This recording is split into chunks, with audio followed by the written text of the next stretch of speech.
Hello, everyone. Tonight we are stepping into a candlelit corridor of marble and velvet, where the air smells faintly of beeswax and roses, though the girl we're following doesn't know she will one day be called a queen. You're in Vienna, 1755, and the small feet of a child named Marie Antoinette Josefa Johanna tap against the polished floors of Schönbrunn Palace. She laughs easily, sings with a clear voice, and stumbles through her French lessons because she'd rather play with her dogs. At this moment, the world sees only an Archduchess, the 15th child of Empress Maria Theresa. But history will tighten its grip on her soon enough, and spoiler, you probably won't survive if you're rooting for a happy ending. So before you get comfortable, take a moment to like the video and subscribe, but only if you really like what I'm doing here. Now, turn off the lights, maybe turn on the fan for some soothing noise, and let's get started tonight. You shuffle into the palace schoolroom, where tutors squint at the young Archduchess and mutter about her handwriting. Her French is shaky, her spelling dreadful, her math a polite disaster. But her fingers are nimble on the harp, and her memory for music is perfect. She would rather hum arias than conjugate verbs, and she charms every visitor with her dimples and mischief. Authoritative fact: Marie Antoinette was indeed considered less academically gifted than her siblings, but she excelled in music and dance. She was taught by Christoph Willibald Gluck, one of the most celebrated composers of the 18th century. In the garden, she gathers flowers into bundles, dirt smudging her silk sleeves. Her governess scolds her, but her mother only sighs. There are political marriages to arrange, and dirt under fingernails won't matter if France comes calling. Odd fact to tuck in your pocket: the little Archduchess once had a pet dog named Mops, a pug she doted on. The name alone makes you smile. It sounds less like royal dignity and more like a neighborhood buddy. The cops still debate whether her childhood was pampered beyond reality or merely normal for an imperial child. Some argue she was spoiled, sheltered, and never prepared for power. Others insist she was raised with discipline, trained from birth to represent Austria's interests. The truth lies in between. She had tutors, etiquette lessons, and expectations, but also games of hide and seek, laughter at family suppers, and the casual cruelty of being told her future belonged not to herself, but to her dynasty. Light joke number 1. Imagine her failing French homework and muttering, "When will I ever need this?" Light joke number 2. You picture her mother sighing, "No boy will marry a girl who can't spell," without realizing, "Oh, just wait." Light joke number 3. You think about the pug named Mops and realize even queens can't resist ridiculous dog names. She grows among 20 siblings, a blur of petticoats and titles, never imagining that her fate will uproot her from Vienna's familiar gardens. At night, she leans out of her chamber window, stars twinkling above the palace roof, and whispers dreams of music, love, and freedom. She doesn't know that those same stars will watch her stand on a scaffold decades later. For now she is just a child, her voice carried on the night wind, as innocent as the roses she crushes in her hands. You're still in Vienna, but the corridors feel narrower now, the air heavier with expectation. Marie Antoinette is no longer just a giggling child smuggling sweets under her skirts. She's 13, her curls powdered, her posture drilled into stiffness, and her life about to be wrapped in treaties and signatures. You walk beside her as whispers circle the palace. Austria needs an ally. France is powerful. A marriage will bind two kingdoms tighter than ink alone. And so the girl becomes a piece on a chessboard she can't see. A fact to put into this, in 1768, Maria Antonia was formally betrothed to Louis Auguste, the Dauphin of France, grandson of Louis XV. Their marriage was designed to seal the long-standing alliance between Austria and France after years of war. She doesn't fully grasp it, of course. At 13, her world is still music lessons, balls, and laughter with her sisters. When her mother tells her she will be leaving for France, she nods obediently, though the weight of it only hits when she stares at the map and realizes that France means leaving home forever. An odd fact to tuck into this picture: before leaving Austria, she underwent a full dental makeover, with teeth painfully corrected so she'd look more attractive to her future husband. Even queens in waiting had to suffer orthodontics without the mercy of modern braces. The cops still debate whether she was excited, terrified, or simply too young to feel the enormity of the marriage. Some historians argue she embraced the glamour of becoming Dauphine of France. Others say she was frightened, ill-prepared, and manipulated by her ambitious mother. Truth probably sits somewhere in the middle. She longed for adventure, but trembled at the thought of never again hearing Vienna's bells. You follow her to the mirror, as maids lace her tighter into corsets, powder her hair higher, correct her French pronunciation until her tongue aches.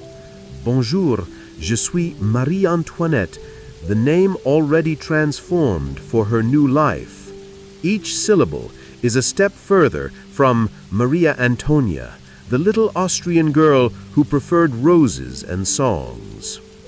Light joke number 1, you picture her being told he's 15, a bit shy, but he'll be king, and her thinking, great, my prom date is also my political assignment. Light joke number 2, you imagine her orthodontist bragging centuries later, that's right, I did the queen's teeth. Light joke number 3, you realize this is history's version of online dating, except your mother swipes right for you. The day of departure is solemn. She leaves Austria dressed as a princess, but stripped of everything personal. According to custom, she must abandon all Austrian possessions at the border: clothes, jewelry, even her beloved pug, Mops. She steps across the Rhine River, literally shedding her past to be reborn as France's Dauphine. On the French side, courtiers in lace and wigs bow low, eager to assess this new foreign bride.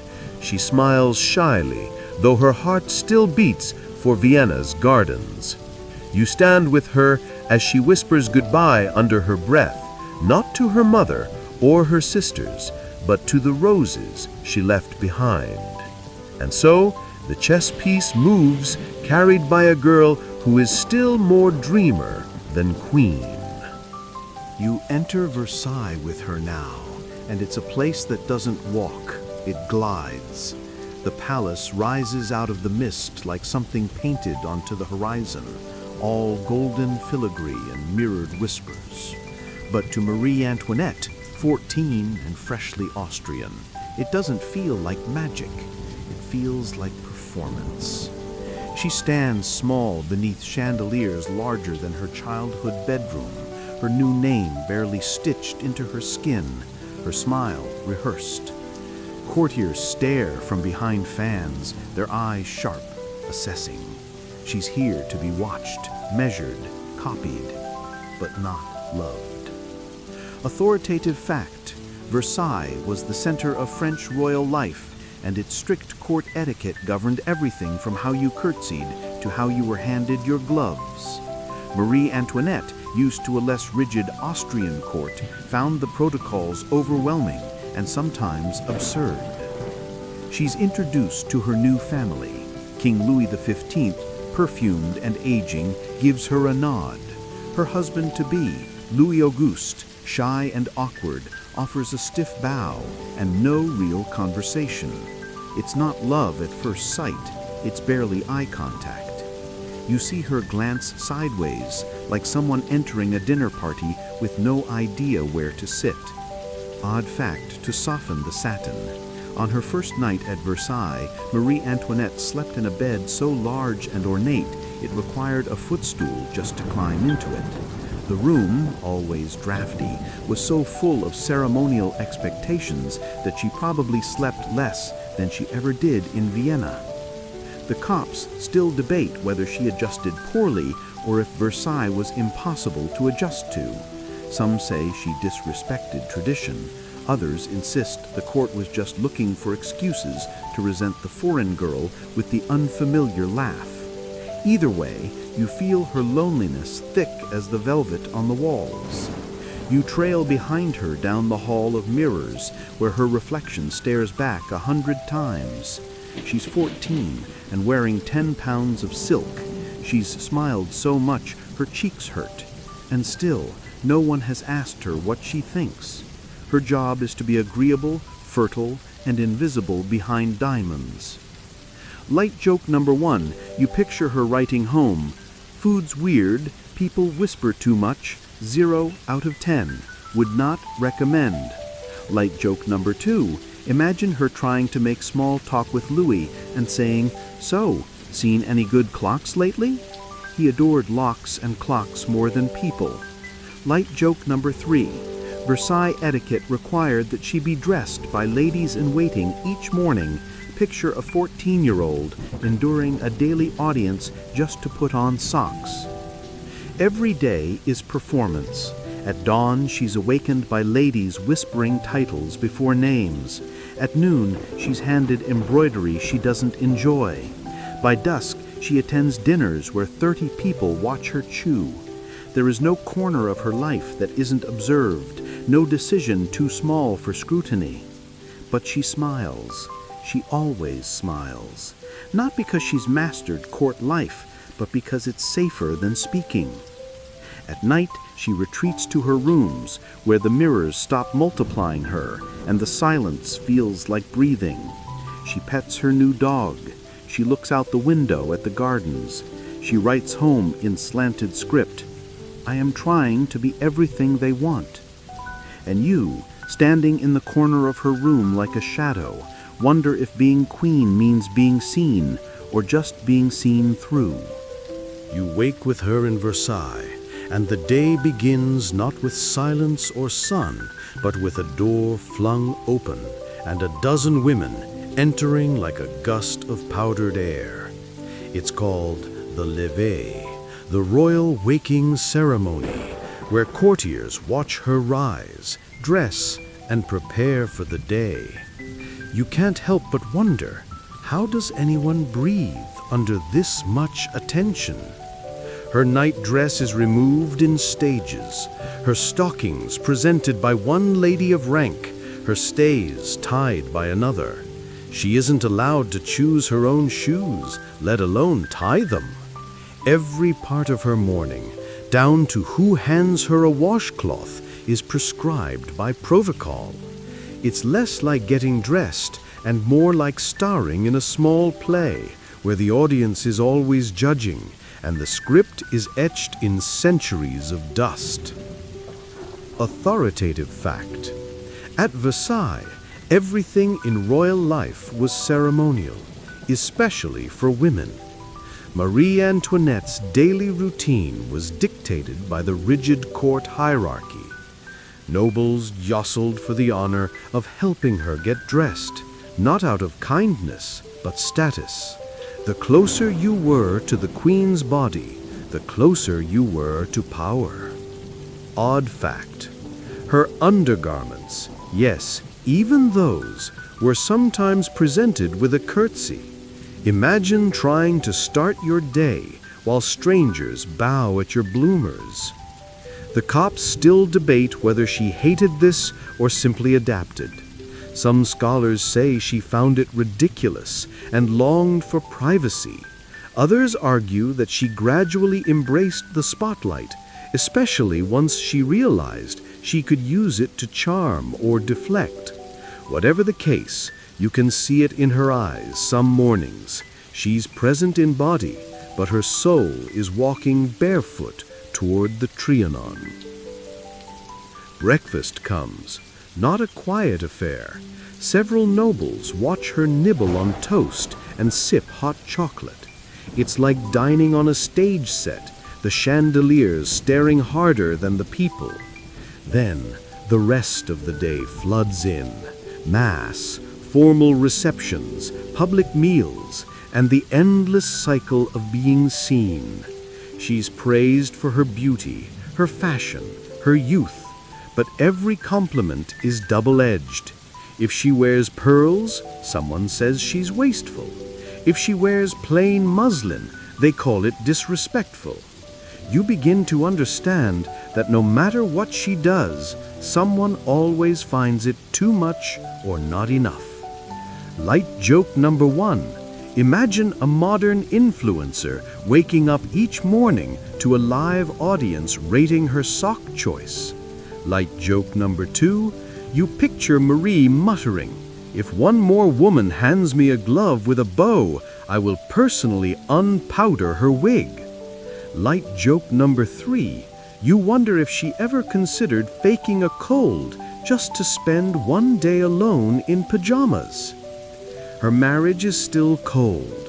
Her husband is kind but distant. She spends more and more time with her ladies-in-waiting, singing, reading, gambling in secret salons. They laugh with her, braid her hair into extravagant shapes, teach her how to say biting things with the sweetest smile. You follow her into the mirrored salons, where she learns that flirtation can be power, and silence can be scandal. She's watched constantly, her every gesture magnified into headlines. A simple giggle with the Duke becomes a rumored affair. A smile at the opera turns into a whispered rebellion. And yet, in the quiet corners, you still see her pressing flowers into books, writing poems no one will read, staring at the gardens like they're a door she's not allowed to open. By nightfall, the candles are lit again. Another dinner, another procession, another night of being on display. And when she finally returns to her chambers, the ladies gather once more to help her undress.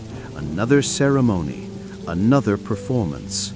And you wonder, what happens to a person who's never alone long enough to hear their own thoughts?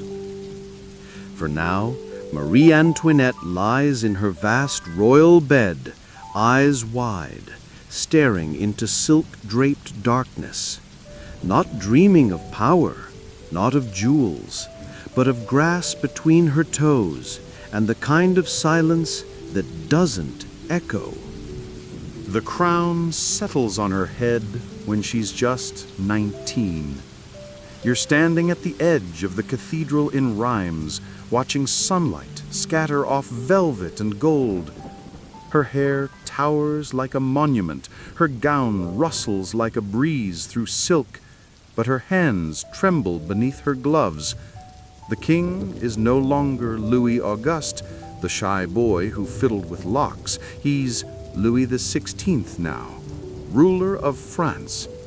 And Marie Antoinette, the girl from Vienna who once sang with Gluck, is queen. The cheering is deafening. The court is ablaze with color, trumpets, perfumed letters, and painted fans. Everyone wants a glimpse of her. They call her La Belle Reine, the beautiful queen. Her youth, her Austrian accent, her laughter, they become symbols of a hopeful future. She smiles from balconies and waves like a music box ballerina. But already, the cracks are whispering beneath the marble. Odd fact, though the Queen of France, Marie Antoinette, had very little formal political power, women were expected to influence through charm, not decree. And yet she was constantly blamed for government spending, tax decisions, and even poor harvests, as if her wardrobe controlled the wheat. The cops still debate whether she embraced her queenly role too much or not enough. Some argue she was frivolous and tone-deaf, ignoring her people's suffering. Others say she was isolated from politics, a scapegoat for systemic failures. The truth, as usual, lies tangled in both perspectives. She was a young woman handed immense pressure, few tools, and nowhere to turn when the walls closed in. At Versailles, the daily routines remain crushing. But now she has power in subtler ways. Her fashion choices ripple through France. Her smiles open court doors. Her dislikes seal reputations. She begins to favor certain nobles, lifting them with the softest nod. She learns to navigate flattery, to play the social game. And yet, she is bored. To fill the emptiness, she leans into fashion. Her gowns become spectacles, whalebone structures, seashell motifs, skirts wider than doorways. Caricatures flood the city, cartoons of her as a peacock, a sphinx, a doll with diamonds for eyes. The people whisper, "She's vain, she's shallow, she's foreign." But you watch her in the mirror, adjusting a powdered wig so heavy it gives her headaches, and you realize it's armor. In a world where she can't speak freely, can't rule directly, can't even walk alone, she dresses louder than her voice can carry. She throws masked balls. She dances until dawn. She gambles in secret salons, wins and loses fortunes in perfumed rooms. Is it rebellion? Boredom? Loneliness? Maybe all three. Versailles is a palace, but it is also a prison dressed in pearls. You follow her late at night when the candles burn low and the corridor is empty. She stops before a painted door and hesitates. Then she opens it and steps not into another salon, but into a small private stairwell. She climbs in silence, slippers brushing stone. At the top, she unlocks another door, this one, to herself. The Petit Trianon awaits, a garden retreat, a world of her own. But that's for another night. For now, she returns to her royal bed. The crown rests on a velvet cushion nearby. She closes her eyes, and in her dream, she isn't queen. She's just a girl, barefoot in the grass. You follow her through a narrow corridor away from the marble halls of Versailles, and suddenly the air shifts. No courtiers, no golden thrones, just trees, grass, and the sound of bees. This is the Petit Trianon, a small palace nestled on the far edge of the grounds, and Marie Antoinette claims it like a secret. Here, the queen becomes a gardener. Authoritative fact. The Petit Trianon was a gift from Louis XVI to Marie Antoinette in 1774. Originally built for Madame de Pompadour, it became Marie's sanctuary, a place where she could escape court etiquette and create a simpler world modeled after pastoral ideals. She redesigns everything. No Baroque gardens, no rigid symmetry, just winding paths, wildflowers, and English-style naturalism. She brings in exotic plants, hires landscape artists, and fills the grounds with the kind of lush overgrowth that would make Versailles shudder. The Queen of France kneels in dirt, cradling seedlings like children. Odd fact. She didn't just garden, she had a functioning little hamlet built, complete with thatched roof cottages, a working dairy, and chickens. The Hameau de la Reine, as it was called, was her fantasy of country life. She dressed as a shepherdess, churned butter, sometimes, and wore linen dresses while nobles raised their eyebrows. The cops still debate whether the Petit Trianon was harmless escapism or tone-deaf decadence. Some argue it was her attempt at personal freedom and emotional survival. Others say it showed shocking indifference to the worsening conditions in France. But when you walk beside her here, it doesn't feel like arrogance. It feels like longing. She's trying to breathe. You spot her kneeling beside a patch of lavender, pressing soil with her fingertips. A lady-in-waiting tries to offer gloves. She waves them off. "Plants don't care if you're queen," she says, smiling faintly. Light joke number 1. You imagine a French peasant hearing about the queen's pretend farm and muttering, "She should try a real one with taxes and no cheese."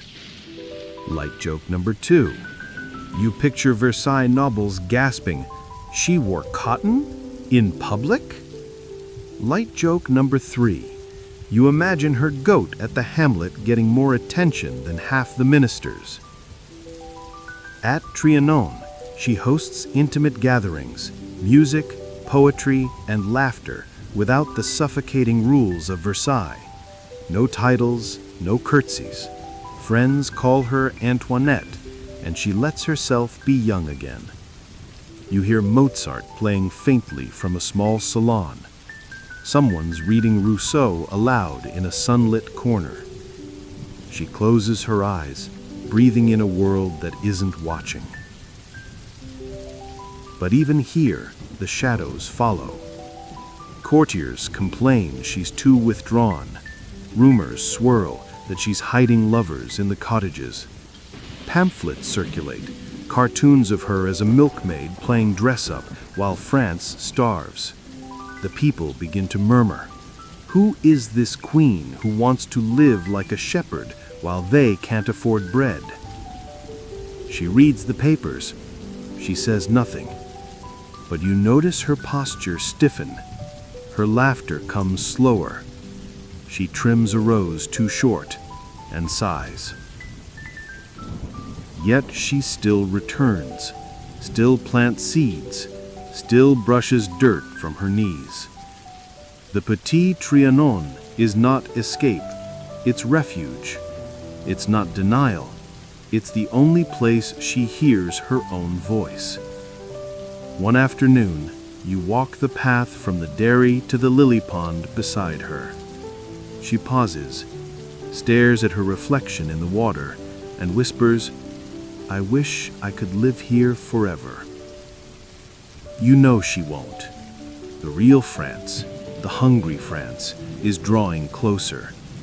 And the walls of this garden, no matter how lovingly shaped, can't keep the storm away.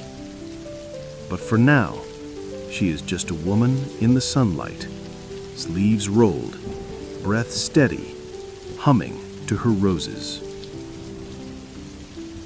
You walk with her now through the winding paths of the Petit Trianon, where the roses bloom, the ducks quack politely, and the goats bleat like distant flutes. But today, the queen doesn't smile. Her arms are wrapped tight around a bundle, a child with golden curls and flushed cheeks, held a little too close. The air is heavy, not with perfume, but with grief unspoken. Because at last, she has something Versailles couldn't give her for years: children. And now that she has them, she learns how fragile joy really is. Authoritative fact: Marie Antoinette gave birth to 4 children, though only one lived into adulthood.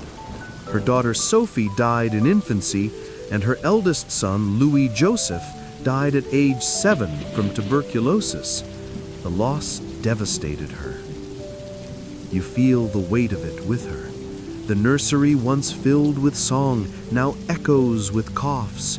Her son's chest rattles like wind in empty halls. The doctors come and go with furrowed brows and remedies that never work. The queen, once accused of frivolity, now spends hours holding a child too weak to lift his arms. Odd fact, to soothe her children, Marie Antoinette often sang lullabies she remembered from her own childhood in Vienna, simple folk songs in German, though she'd long been discouraged from speaking the language in public. Versailles couldn't monitor the cradle. The cops still debate whether motherhood changed her public image or deepened the divide. Some believe the people saw her sorrow and softened. Others argue it only emphasized the contrast. While their own children starved, the queen mourned in silks. But behind the rumors, you see only a mother, pale, sleepless, and helpless in the face of nature. Light joke number 1. You imagine her muttering, "I escaped court protocol, but I can't escape teething." Light joke number 2. You picture her telling Louis, "You name a kid after yourself and suddenly he's the favorite." Light joke number 3. You imagine her dairy goats at the Trianon giving more consistent health reports than the royal doctors. She becomes more withdrawn, no longer hosting lavish balls, no longer playing shepherdess for the press. She spends mornings reading children's books aloud. Afternoons are for walking in the gardens with a stroller. Evenings for praying softly in the nursery, her rosary clutched tighter than any scepter. She softens. Versailles notices. Some courtiers say, "She's finally grown up." Others whisper, "She's broken." But you see something else. Clarity. Her children are the first people she's ever been allowed to love without ceremony. And then, Louis Joseph's illness worsens. The palace quiets. Even the mirrors seem to flinch. When he dies, she doesn't weep publicly. She simply stops speaking for a while. In her private rooms, she packs away his toys, one by one, as if folding a dream back into a drawer. She plants a new tree at the Trianon, alone. No attendants, just her, a spade, and a sapling she waters with trembling hands. She keeps going, because queens don't get to collapse. You watch her hold her younger children tighter now. Marie-Thérèse, the strong-willed daughter, and little Louis Charles, the new heir. She reads to them in the garden, teaches them songs, lets them wear linen smocks instead of royal lace. And in those quiet moments, you sense she's trying not to be the queen they want, but the mother she never had time to be. So the world spins on. France grows restless, but in the shade of the willow trees, a woman kneels in the soil, planting forget-me-nots with her children. Because when grief steals something from her, she doesn't scream, she grows something instead. Today, you trail behind her through the grand halls of Versailles, but her dress has changed. No more pastel linens or country cottons. Now it's silk upon silk, shimmering like oil in candlelight. Her heels click on marble. Her powdered wig rises like a confection sculpted by angels. Because if they're going to accuse her of being excessive, she might as well give them something to look at. She is no longer just Marie Antoinette. She is Madame Deficit now, or so the pamphlets say. Authoritative fact: by the late 1780s, Marie Antoinette became a public scapegoat for France's financial crisis. Her extravagant wardrobe and lavish spending were widely criticized, though the court's overall debt stemmed more from war expenses, including support for the American Revolution, than from her fashion choices. And yet, She was undeniably a trendsetter. You watch her command fashion like a general. When she wears towering poof hairstyles with miniature ships or forests perched atop, the salons follow her. When she favors white muslin dresses styled like shepherdess gowns, the nobility copies her instantly. She is the fashion engine of France, glorified and vilified in equal measure. Odd fact: her hairdresser, Léonard Autier, once constructed a hairstyle that included a replica of a recent French naval victory, complete with tiny cannons and sails. The Queen wore it to the opera. Subtlety? Not her strong suit. The cops still debate whether her fashion was harmless escapism or dangerous vanity. Some argue she was just playing a role in a system she never controlled. Others insist her extravagance proved her detachment from reality. But watching her adjust a hem in the mirror, you see it differently. Her gowns are armor, her hair a helmet. Versailles is a battlefield, and she has no sword, only silks. Light joke number 1. Imagine her stylist asking, "Would you like your hair to resemble a ship or a vegetable garden today?" Light joke number 2. You picture her sighing, "If I'm going to be blamed for the economy, I'm at least wearing diamonds." Light joke number 3. You wonder how long it took her to sit up straight without toppling over a 3-foot hair tower. But the whispers grow louder, the pamphlets more cruel. They paint her as immoral, foreign, and selfish. They accuse her of secret affairs, of bankrupting France, of caring more about ribbons than people. You walk the streets of Paris in her name now, and you hear the rage rising. Bread is scarce, children cry, taxes grow heavier on the poor, and all they see is a queen changing gowns 3 times a day. And at Versailles, she hears it. She reads the caricatures. She knows they call her l'Autrichienne, the foreigner, not queen, not mother, just outsider. Yet she doesn't retreat. She doubles down. She builds the Queen's Theatre at Versailles, starring in private plays for friends. She performs roles like shepherdesses and noble heroines, ironically, women with more agency than herself. On stage, she chooses her lines. In life, they're written for her. But the public doesn't see the woman planting roses or mourning a child. They see a puppet with pearls laughing while the kingdom trembles. So, when she steps outside Versailles, she is met not with cheers, but suspicion. When her carriage rolls through the countryside, people shout, "Give us bread." And the famous phrase, "Let them eat cake," sticks to her like tar, though there's no proof she ever said it. Still, you feel the disconnect growing wider. She looks out her window at Versailles, where fountains dance and musicians play, and wonders if the walls are soundproofing her from a crumbling world. And the answer, quietly, is yes. But not for long. You walk with her through the hall of mirrors, but the reflections no longer flatter. The light is different now, less golden, more gray. Something in the air has shifted. The smiles of courtiers are too tight. The whispers linger longer. Marie Antoinette isn't just being gossiped about anymore. She's being hunted. Pamphlets litter Paris, crude and relentless. They accuse her of everything: adultery, espionage, devil worship, even incest. Her face, once adored, is now printed in caricatures with vampire fangs and empty eyes. They don't see a queen anymore. They see a monster in pearls. Authoritative fact.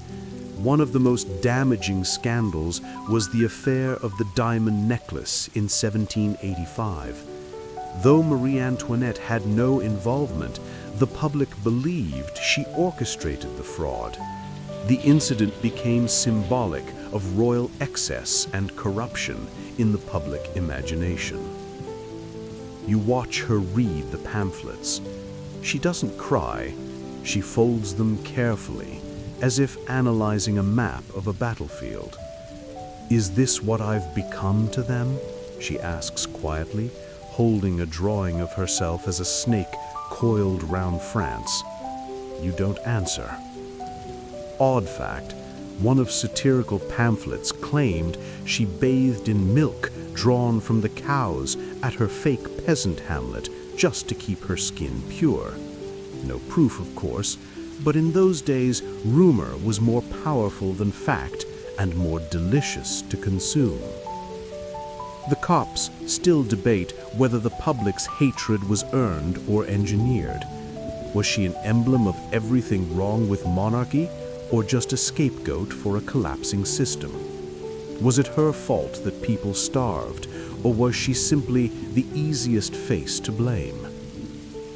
You trail behind her through salons where even her friends hesitate before speaking. Invitations grow fewer, allies grow colder. The palace echoes. You notice she looks over her shoulder more often now, not out of vanity, but vigilance. Light joke number 1, you picture her hiring a PR firm. Let's go with less powdered wigs, more rescue puppies. Light joke number 2, you imagined her muttering, "Next person to mention diamonds gets smacked with a baguette." Light joke number 3, you wonder if she ever considered mailing herself back to Vienna with a note, "Return to sender, France broke." She retreats further into the Petit Trianon, but even there the breeze carries anger from Paris. Letters from her family in Austria come tinged with warning. One says, "The people are no longer simply hungry, they are angry." That's a different beast. She begins writing more letters, coded ones, sent through trusted servants, some of them intercepted. Historians still argue about how much political influence she tried to exert in secret. Some call it manipulation, others desperation. She urges her husband to act, reform, show your people you care. But Louis hesitates. He likes locks. He doesn't like decisions. And so, he does nothing quickly. And you feel it with her, that sense of slipping. Not just reputation, but safety. The walls of Versailles no longer protect, they echo. At court, her appearance draws fewer gasps, more glances. Even fashion has turned against her. Where once she dictated the style of France, now she is mocked for dressing too simply, too plainly, like she's pretending to be poor, they sneer. She can't win. Gowns or linen, diamonds or daisies, it doesn't matter anymore. The people have decided she is the enemy. One afternoon, she walks out into the garden and finds her favorite fountain has stopped running. The staff are gone, the roses untrimmed. It feels symbolic, and maybe it is, because outside these gates, another fountain is about to flow, not with water, but with something redder. And you know, deep in your bones, the storm has arrived. You wake with her in Versailles to the sound of shouting, real, not theatrical. This isn't gossip behind fans or muffled complaints in salons. These are voices from outside the gates, raw and furious. The streets of Paris have found their way to her doorstep. On July 14, 1789, the Bastille falls. Authoritative fact. The storming of the Bastille a fortress and prison in Paris, marked the start of the French Revolution. Though the prison only held 7 inmates at the time, its fall symbolized the people's rejection of royal tyranny and was fueled by years of inequality, economic distress, and resentment of monarchy. Marie Antoinette stands at a window with her children. She doesn't speak, but you can feel her heart shifting, like marble cracking beneath lace. She turns away from the crowd and begins packing without asking permission. The palace is no longer safe. The whispers are now chants. The gates no longer keep the people out. They trap the royal family in. Odd fact, during this time, the Queen took to hiding jewels and sensitive documents inside furniture and walls, anticipating the looting to come. It said she even buried some pieces under rose bushes at the Petit Trianon. No one knows if they were ever recovered. The cops still debate whether she understood the full scale of what was coming. Some say she underestimated the people. Others argue she saw the end before anyone else and began preparing for a war that couldn't be won. Either way, you see it in her movements now, controlled, deliberate, but edged with fear. Like joke number 1, you imagine her whispering to a lady-in-waiting, "So, maybe it was too soon to cancel the bread-baking lessons." Like joke number 2, you picture her coaching Louis, "Next time the people storm a fortress, maybe we should leave town." Like joke number 3, you picture Versailles holding a team meeting, "New agenda, surviving Tuesdays." You follow her into the halls of the palace, where paintings still hang perfectly straight, but nothing else feels in place. Her ladies are quiet. Her guards are anxious. Even the courtiers, once drunk on spectacle, look queasy. Then comes October 5th, 1789. Thousands of women march from Paris to Versailles. Their voices rise like waves. "Bread, bread," they cry, not just for food, but for justice. The Queen is blamed for famine, for excess, for everything that bleeds. They break through the palace gates. Blood is spilled. Guards are slaughtered. Marie Antoinette is led to her balcony at dawn in her nightgown, hair unpowdered, face bare. The crowd below screams. She stands alone, a mother and queen with no mask left to wear.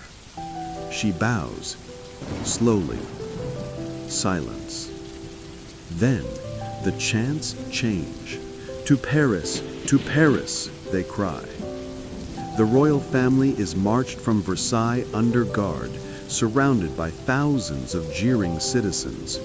You walk beside their slow-moving carriage, and for the first time, Versailles disappears behind them. Not a palace anymore, but a memory. In the streets of Paris, they are no longer royalty. They are prisoners with fancy titles. Marie Antoinette holds her children close as crowds shout obscenities. She doesn't cry. She doesn't scream. She stares straight ahead and holds her back like iron. This isn't the life she imagined in Vienna. This isn't the fantasy France promised. And yet, she rides forward, quiet, composed, never looking away. Because queens don't run. They endure. You arrive with her at the Tuileries Palace, but don't be fooled. It's a palace in name only now. It's a cage. The golden mirrors are still there, and the marble floors still shine, but they echo with boots instead of waltzes. The royal family is under constant watch. Marie Antoinette is no longer a queen in ceremony. She's a symbol in captivity. Authoritative fact. From 1789 to 1792, the royal family lived under surveillance at the Tuileries Palace in Paris. Though technically free, they were monitored, restricted, and treated as political prisoners. Revolutionaries hoped to control public anger by keeping the royals visible and contained. You walk the same short garden paths with her every day, flanked by guards. She waves to the crowds as she always has, but now it's with a steel smile. The cheers are gone. In their place, spit, curses, fists raised. Her children walk beside her, confused, holding her skirt. She never lets go of their hands. Odd fact, she taught her children to pretend their walks were fairy tales, turning armed guards into scowling giants and palace corridors into enchanted forests. It was a desperate attempt to protect their minds from what was unfolding. The cops still debate whether she plotted escape too late or simply too poorly. Some claim she was foolishly naive, believing her title would shield her. Others argue she was the mastermind of several elaborate plans. The truth? Probably both. You feel her pulse quicken when she receives coded letters from allies. She studies maps at night with shaking hands. Then, in June of 1791, the attempt is made. You ride with her in disguise, dressed as a governess. Louis plays a valet. The children fidget under plain clothes. The carriage is heavy, slow. They sneak through city gates under cover of darkness. They almost make it. But in Varennes, a small town near the border, they are recognized by a suspicious postmaster. The family is detained, and the dream of escape shatters like a dropped tiara. Light joke number 1. You picture Marie whispering in the carriage, "Let's never trust a guy with strong opinions on mustaches again." Light joke number 2. You imagine her sighing, "Why didn't we just dig a tunnel like normal prisoners?" Light joke number 3. You picture Louis insisting they stop for snacks mid-escape and everyone rolling their eyes. They are returned to Paris as traitors, not rulers, not martyrs, just citizens accused of betraying the revolution. Back at the Tuileries, everything tightens. More guards, fewer smiles, more venom in every glance. And Marie Antoinette, who once was the most fashionable woman in Europe, starts to wear plain black, mourning clothes, not just for her son lost to illness or her kingdom lost to anger, but for the life that's slipping away inch by inch. Still, she tends to her children, teaches them German lullabies, braids her daughter's hair, reminds her son to speak clearly and stand tall. Because if the end is coming, and it is, she will meet it not with panic, but with posture. And you realize, walking with her through those dim corridors, the woman who once danced in diamond slippers is now barefoot on stone. But she walks just as proudly. The doors of the Tuileries slam open, not with ceremony, but with muskets. It's August 10, 1792, and the revolution no longer whispers, it screams. You stand with Marie Antoinette as the crowd charges, a sea of red bonnets, bayonets, and fury. The monarchy has fallen, and this time there's no pretending it hasn't. Authoritative fact. On August 10, 1792, a mob stormed the Tuileries Palace. The Swiss guards were massacred. The royal family narrowly escaped by fleeing to the nearby Legislative Assembly, effectively surrendering themselves.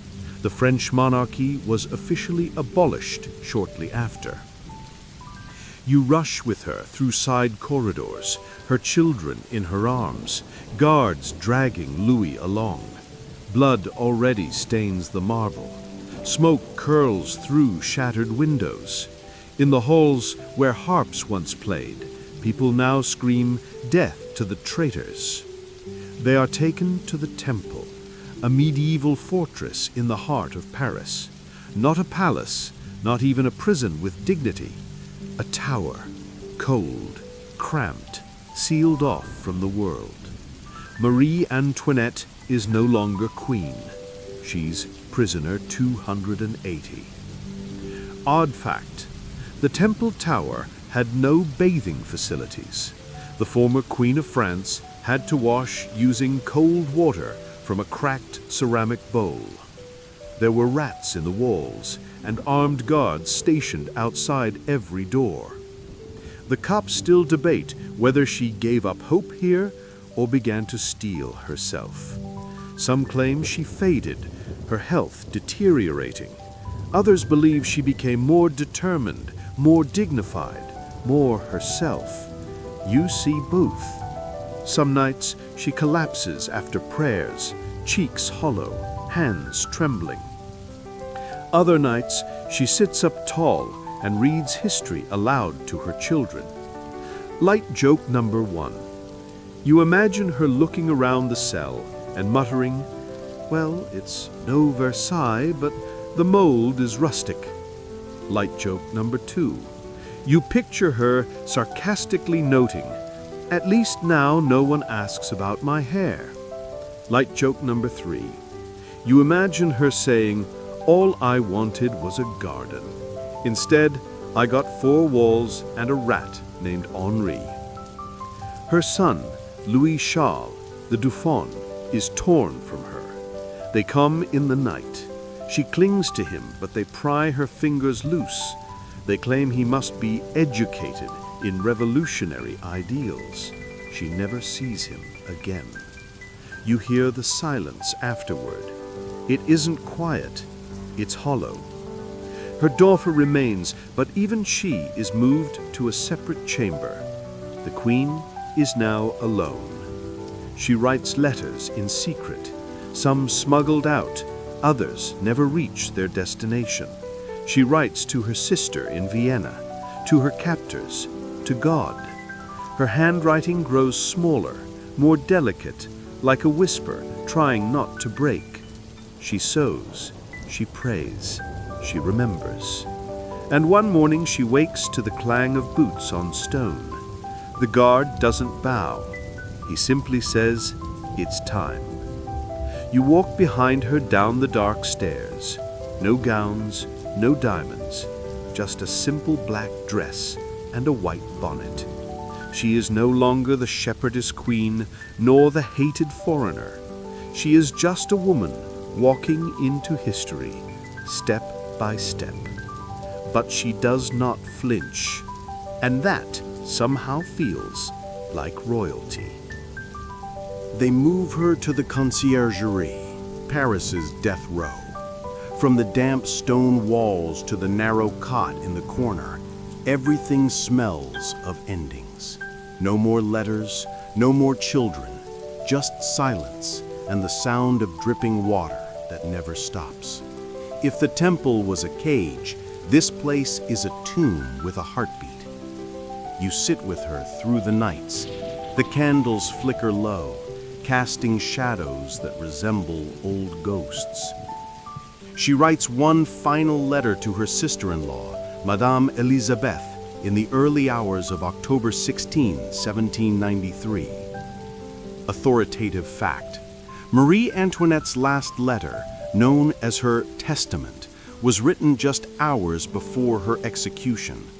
In it, she expressed forgiveness to her enemies and love for her children. It was never delivered, confiscated by guards. Odd fact. Before her execution, her hair was cut short, so the blade of the guillotine would meet her neck cleanly. This was standard procedure, but particularly brutal for a woman once known for her elaborate hairstyles that measured in feet. The cops still debate whether she found peace in those final hours or simply braced herself. Some historians say she approached her death with stoic grace. Others claim she wept quietly, already broken.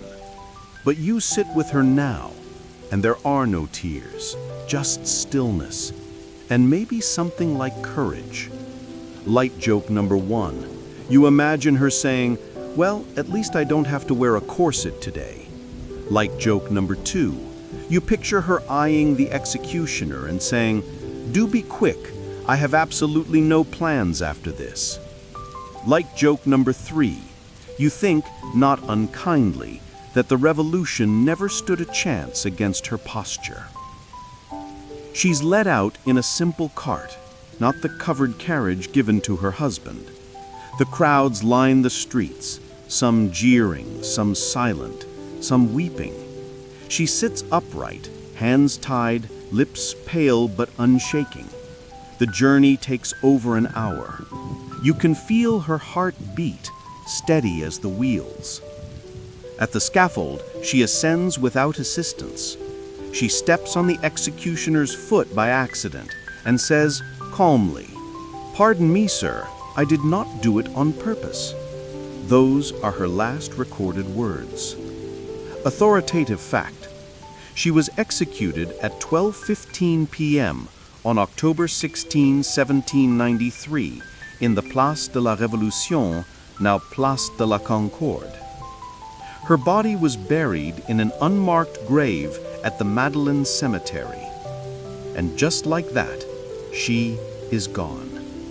No parade, no music, just a thud, a hush, then thunderous cheers from the crowd. But they don't last. The revolution continues, but the wind has changed.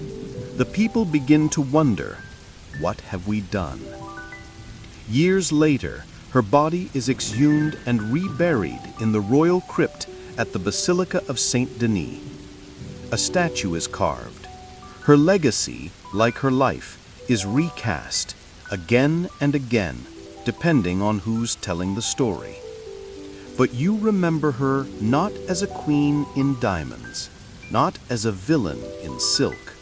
You remember her in a garden, sleeves rolled, planting something fragile with her bare hands.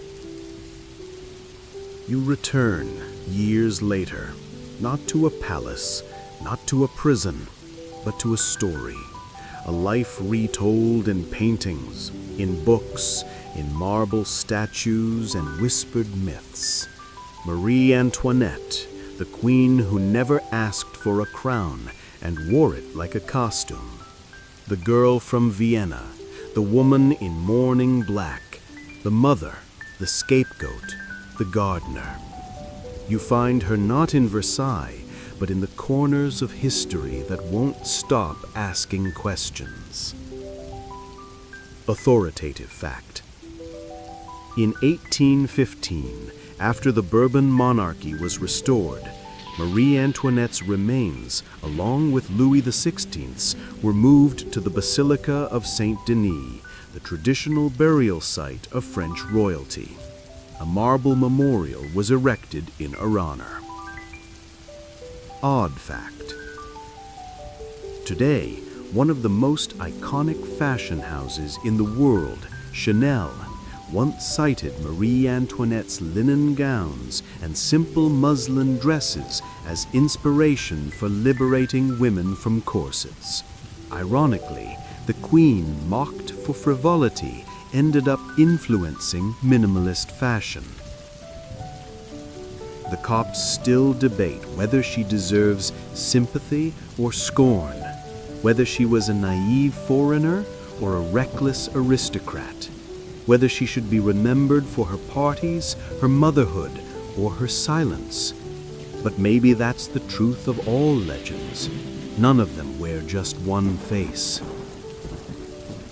You walk the ruins of the Petit Trianon, now preserved but faded. The gardens have returned, blooming defiantly. You imagine her kneeling by the lavender, pressing her fingers into the soil, not to escape, but to belong. Light joke number 1. You picture her walking into the Louvre today, seeing her own portrait and saying, well, at least they picked a flattering one. Light joke number 2. You imagine her scrolling through Twitter. Still with the cake jokes, really? Light joke number 3. You think if she had lived in modern times, she might have run a gardening blog called The Queen's Dirt. She remains a contradiction, a queen who wanted to be a shepherdess, a mother in a world that asked her only to perform, a woman caught in a storm not of her own making, but blamed for the thunder anyway. And yet, despite everything, you remember the quiet moments, the girl humming in a Viennese corridor, the woman walking barefoot through her garden, the mother singing lullabies while the world fell apart. You carry them with you, not because they're famous, but because they're real. Beneath the wigs, beneath the gowns, beneath the spectacle, was someone simply trying to live in a story too big to escape. She didn't survive it, but somehow she still lingers.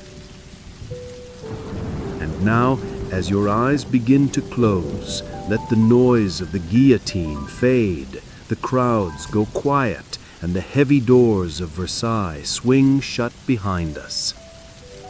Marie Antoinette's life was no fairy tale, not really.